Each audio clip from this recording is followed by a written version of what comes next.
tanging rakistang naging alkalde ng Maynila, ang nais ko, ang nais nating lahat. Kilala niyo ba ito?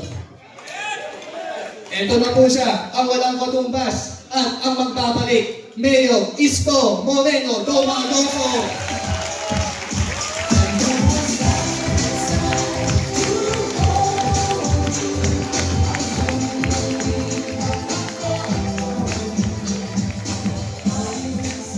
Thank you. Open po kayo. Maraming salamat sa ating ikapagpakilala. May future na tayo na pwedeng magaling na lingkod bayan dito sa Tercera Distrito. Chairman C, palakpakan natin.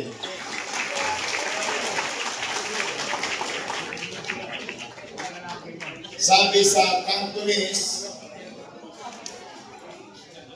pasensyahin na ako kung mali ang pagkakabigkas ko. Ang mga anak ko lang ang magaling mag-Chinese. Opo, yung mga anak ng lalaki ang magaling mag-Chinese yun. Because they are graduate of Xavier School. Mga bata na Xavier yan. Nag-try ko, Kong He Pak Choy. Sabi sa Cantonese. Tama ba? Gong Si Pakay. Gong Si Pakay. Paksay. Tama ba? Gong Hi Huatsay. Gong Hi Huatsay. Sa amin naman mga Pilipino, Benin Tikoy.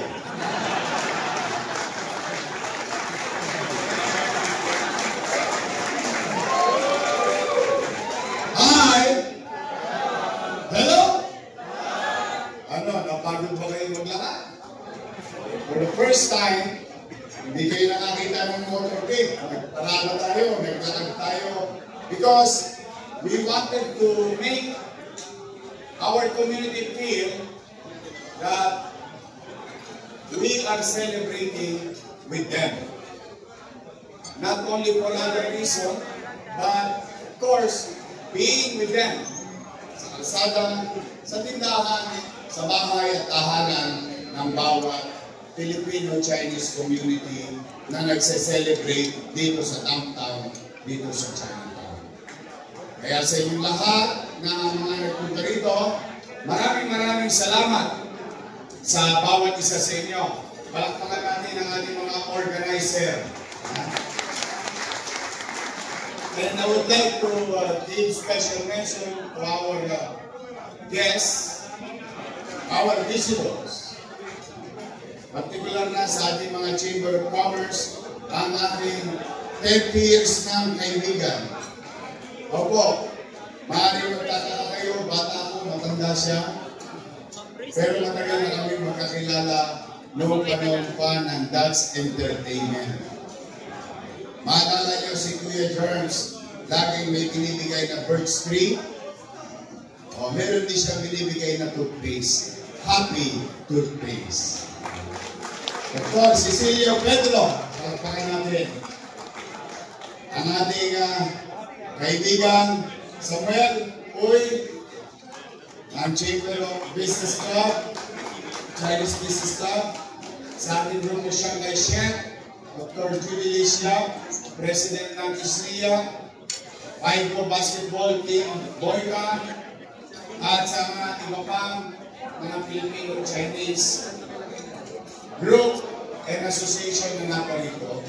Sa mga chairman, barangay officials ng 3rd District at District 1, medyo yung mga taga-District 1 dito.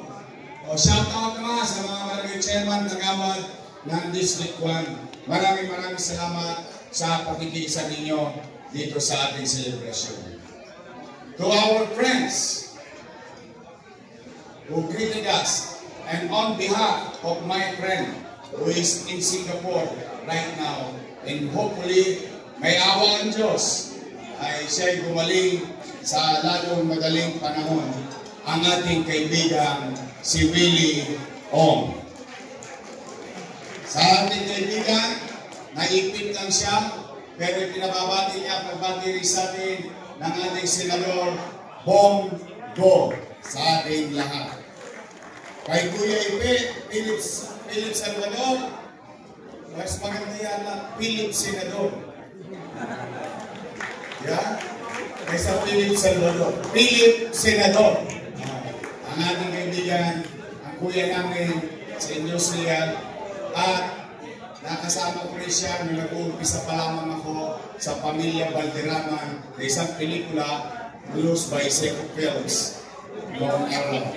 Sa ating Secretary Benhard Avalos, sa ating kaibigan, alam po ninyo, tama po yung sinabi niya, kung gusto natin maramdaman ang kagaangan ng buhay, kuryente ang solusyon. Nasa kuryente ang lahat ng dahilan ng pagtaas ng mga bagay-bagay. Kaya aking kaibigan Dante Marcoleta. At ang kasama rin natin sa aksyon na si Wilbert Lim. Palakpakan natin. Nandito ang aking mga partner. Nandito ang aking Vice Mayor, Chi Atienza, Alfred Nieto, at ang ating mga Your Best Choice, mga Batang Maynila. Mga Batang Maynila. Pagkatapos niya kumain, meron siyang ihanda. Meron siyang cookie. Natikman niyo ba ang cookie ni Mocha? Mamimigay siya mamaya. Masarap yun. Bilang dessert after natin mag-lunch. Nandito Chris Tagle, Rolling J, at Bong Alvarez, at ang pinaka-pogi sa lahat, mas pogi pa kay Letlet Sarkal, Tol Sarkal.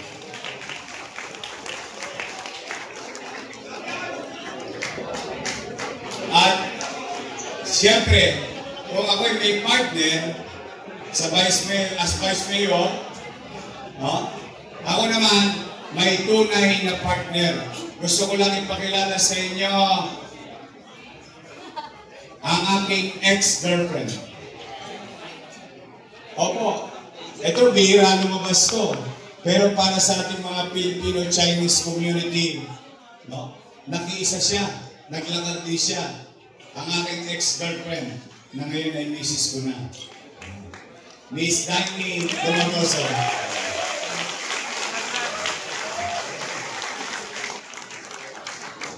Today we are celebrating New Year for our Filipino-Chinese. Naririnig niyo ba sa likod? Pwede makisuyo para makita ko naman sila. Ayan. Beta lang kayo sa Gately. Pagdi lang. Sa mga full-blooded na kapwa ko, Pilipino,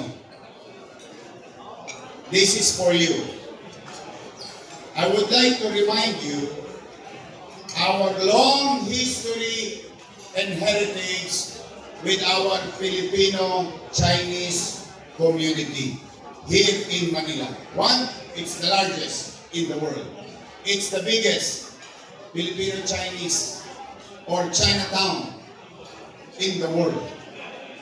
But to my fellow full-blooded Filipino, maybe hindi lang natin napapansin. But let me take this opportunity to share to you the name Ongping or Ongping Street. Mas kilala natin sa Binondo. At hindi natin pwedeng kalimutan ang bagay na ginawa niya sa kanyang kapwa Pilipino. Si Roman Ongping is a Filipino-Chinese individual. Of all his resources and ability, tumulong siya para makamit natin ang masayang araw na ito na sama-sama tayong nagse-celebrate. He spent all his resources to help the revolution, the Filipino Revolution against the Spaniards and Americans. Just so you know. In fact, if I'm not mistaken, Mr. Romping, may he rest in peace, dahil at binurol na pinanindigan niya na siya lang ang Filipinong Chinese na laging nagsusuot ng barong ang pambansang damit ng Pilipinas. Yes, it's true. That's why I would like you to give para bang pagkilala sa ating mga kasama na mamamayan sa lungsod ng Maynila. And I'm telling you this so that later on, the next generation, the next youth, or mga susunod na kabataan, that the prejudice that we were taught when we were young on how we call them in our community ay mawala. Sapagkat tayo, katulad ng sinabi ni Samuel kanina, while it is true that he has blood in his vein called Chinese blood, but in his heart and all other Filipino-Chinese living in the city of Manila, here in Chinatown, ang puso nila ay pusong Filipino. So, now, Year of the Snake. Ang sabi daw, ang ahas ay kusang nagbabala para may bago siyang magandang aura. Now, I think about 103 days from now, may awa ang Diyos sa tulong niyo, and let this word cross the streets of Pongping, Salazar, and so on and so forth in the entire city of Manila. To our fellow Filipino-Chinese, pumanatag kayo, may awa ang Diyos sa tulong niyo. Someday, muli nating lilinisin, papalatan tulad ng isang ahas ang lungsod ng Maynila upang makita ulit ang kanyang ganda at kinang. I guarantee you, in my own little way, what you have experienced with regard to cleanliness, orderliness, at kapanatagan ng pamumuhay sa lungsod ng Maynila na naranasan ninyo noong panahon ko ay muli kong ibabalik sa bawat kalsada, eskinita, Alion at Boulevard ng ating lungsod. So muli, huwag kayong mawawalan ng pag-asa. Tama ay sinabi ni Chairman C. kanina. Together, I for one cannot do it alone. But together, we as Manilans, we can make Manila great again.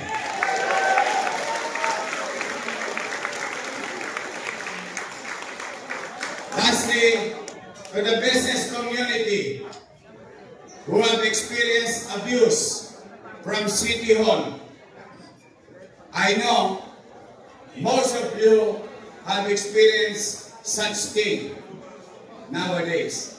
Pumanatag kayo, pagpapahingayin ko na sa City Hall ang makakati ang kamay.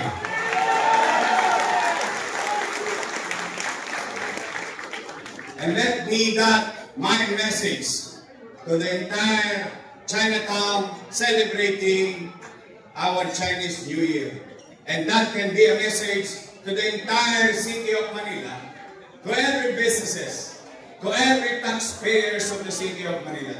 Sisinupin natin, ibabalik natin ang sigla, bango, kaliwasan, kapayapaan, kapanatagan sa lungsod ng Maynila.